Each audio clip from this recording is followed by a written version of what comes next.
Calgary-Buffalo. For recognizing me, Madam Speaker. As I rise to speak in this chamber with regard to the throne speech, I just want to say that one of the reasons that, the main reason that got me into politics back in 1995 was a desire to help improve the quality of life of the constituents in the east end of Calgary. I was a social worker in the east end of Calgary, and I saw that their condition was worsening.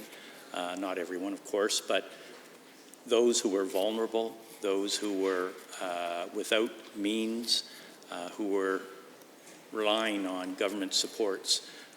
I saw that their condition was worsening as a result of the government of the day bringing in an austerity program, and that program cut somewhere between 5 and 10% out of the provincial budget and affected many people who needed that support from the provincial government at that time in their lives. And so that politicized me, Madam Speaker, and I remember very well the first time that I took part in a protest, my first in my life, 1993, 94, right out here on the steps of the legislature, where I, with about 5,000 people, said that shouldn't happen.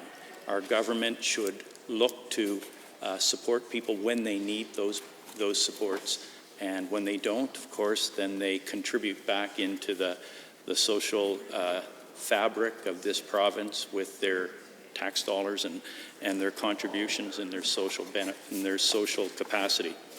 But this throne speech, I preface my comments on the throne speech with that story because I found this throne speech to be small in stature and not broad enough to include all of the necessary, important actions government can make, should make, to address the needs of their population, Albertans. I think there are things missing from this throne speech that weren't missing from the government that I was a part of in their throne speeches, particularly the needs of women, the needs of the vulnerable, the LGBTQ community, and Indigenous persons. I found that the focus, single focus in this throne speech was around a job. And while a job is terribly important, of course, for a person's mental and emotional and physical well-being, it's not the only thing in life. And this throne speech seemed to reduce in a way down, distill down, that the only thing the government would be focused on is a person's employment. And I can tell you that while employment is tremendous, it does not round out the whole of a person's existence. And so what I want to take an opportunity to say is that, I think this throne speech missed the opportunity to say what the government was going to do with respect to women in this province, to support them. For instance, in this chamber, previous government that I was a part of had an equal number of women who were part of the Executive Council as men in the Executive Council. And I am tremendously proud in all of that. I think this throne speech misses entirely, as the former Premier was saying earlier. We don't have the breadth of policy development when we don't include younger women, when we don't include women generally in that development, and this chamber is devoid of enough women to make a difference in some respects. I also know that when I was listening to the throne speech, I was wondering if it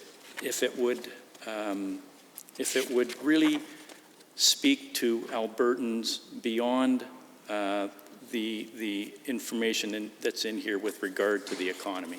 And I think it fails in that regard as well. I know that, this has been a really difficult time in this province since late 2014, when the economy took a nosedive in this province as a result of the precipitous drop of the world price of oil and the pain that has caused Albertans and the corporations that keep Albertans employed.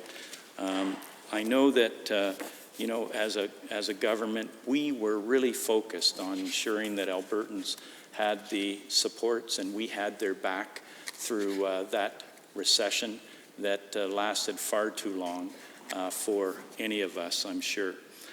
We had Albertans' backs, and as a result of having their back, the former Minister of Community and Social Services, was called Human Services at one point too, I think, came to me as the Minister of Finance and our Executive Council and said, look, I need a lot more resources because Albertans are coming off their EI and they're needing supports. And we upped the budgets for Albertans in income support programs, AISH programs, and other programs a lot to address the need that was coming forward, that was being experienced by Albertans through that horrible recession. So, those kinds of things aren't talked about in this throne speech. Having Albertans' backs in that regard is not talked about in this throne speech. There are lots of things, of course, around repealing this and changing that, and cutting corporate taxes, as was introduced the other day. But I just want the people in this chamber to know that Alberta, at 12%, had corporate taxes on par with most of the provinces in this country. And so we weren't out in front of provinces in this country. We had about a $12 billion tax advantage on the closest other province in terms of taxation in this country. And that Alberta tax advantage stayed strong through the entire course of the previous government that I was proud to be a part of. We also, of course, wanted to make sure that the focus was on young people in this province. And so we did important things, like recently we're able to address the minimum wage and bring that up for all Albertans to $15 an hour.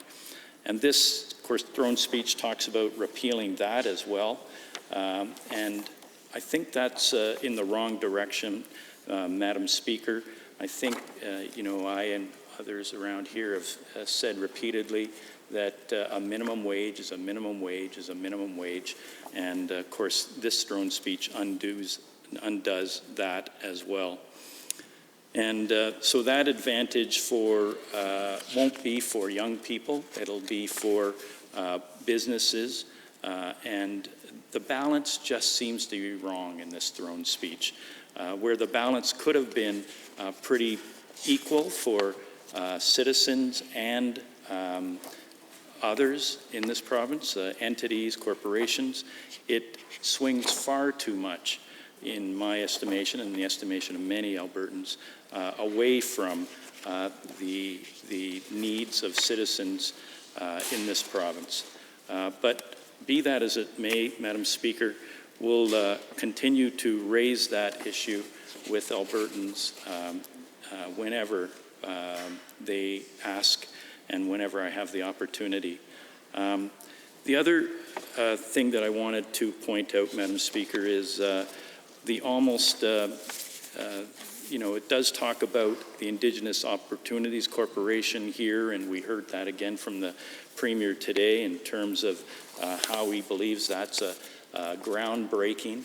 But I know that the former Indigenous Relations Minister, I know that he was also breaking ground in that regard with building through his adherence to the Truth and Reconciliation principles, connections across this province with our First Nations communities and our Métis communities. And I was just really impressed with the single-minded focus he had to reach out to First Nations, our Indigenous citizens in this province. And he told me once that at the end of his 4-year term, he had visited every First Nation community in this province, and there's 48, and he had visited every Métis settlement in this province, and there are 8. And I was very impressed because, Madam Speaker, that kind of commitment to go directly, sit down with people in their communities and to listen to them around the issues they have and the needs that they wanted to bring forward to their minister. I don't think any First Nations, Indigenous Relations minister in this province ever has outreach to the extent that the previous First Indigenous Relations minister had. And I want to commend him for his work in that regard. I also started out with a little story about, what brought me to politics. And I can tell you, Madam Speaker, that if there's an unwinding, as we're seeing on some of these bills that are identified in this throne speech, of the necessary supports Albertans are currently getting from their government for income supports and AISH, PDD supports. If there's an unwinding of those two, which I think would be very hard to do, but it's not impossible, and frankly, I'm concerned that the current government may see those monies as unnecessary expenditure and reduce them. If that takes place, Madam Speaker, I think we'll be into the same sort of citizen protests that originally got me into politics back in 1993 and 94, when there was an austerity program of drastic cuts brought in by the PC government of the day. And I think that's in the wrong direction. Albertans can rightly be proud of the supports and services that are in this province today. They can be rightly proud of the increases to AISH and income support programs that were championed by the former Minister of Community and Social Services. Going in the wrong direction to bring in austerity to needed programs and services would be un-Albertan. It would be small-minded and churlish. We can get back to balance, Madam Speaker, but we should not do it on the backs of the vulnerable. And I know some of my colleagues across the floor, and I don't think they want to do those things.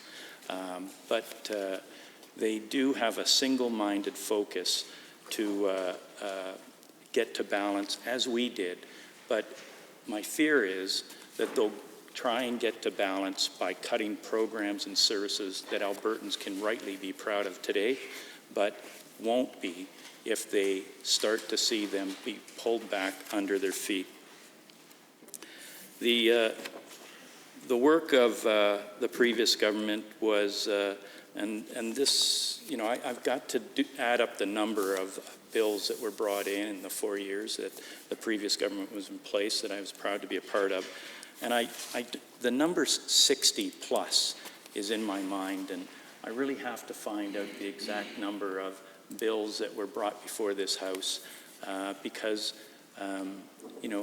across the floor there's been some folks who have said, for instance, in the area of fiscal framework agreements with municipalities. Well, there is one that exists with Calgary and Edmonton at this time.